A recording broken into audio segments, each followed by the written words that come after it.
Passing clouds, கடந்து போகிற மேகங்கள் வாழ்க்கையில் அதெல்லாம் போட்டோம். அது ஹார்மோன் பண்ற வேலை, உடம்புக்குள்ள ஹார்மோன்கள் பண்ற வேலை. அது பரபரப்பா தான் இருக்கும், பரவசமா தான் இருக்கும். ஆனா அதை என்ஜாய் பண்ணிட்டு நகர்ந்து போயிடும். 30 வருஷமா 30 வருஷமா வளர்க்கிற அம்மாவுக்கு ஒரே ஒரு வேளை நல்ல சாப்பாடு போடணுங்கிற எண்ணம் உங்களுக்குள் இருந்தால் எந்த இடத்திலும் நீங்கள் தடுமாற மாட்டீர்கள்.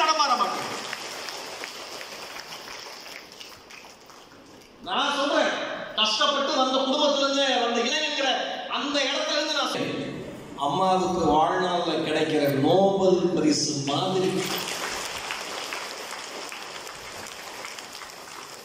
அந்த ஒரே ஒரு 150 ரூபாய் 200 ரூபாய் 500 ரூபாய் புடவைய கிராமம் முழுக்க கொண்டு போய் காமிச்சிருவாங்க. அம்மா என் புள்ள வாங்கி கொடுத்தது, என் புள்ள வாங்கி கொடுத்தது, என் புள்ள வாங்கி கொடுத்தது, என் புள்ள வாங்கி கொடுத்தது, என் புள்ள வாங்கி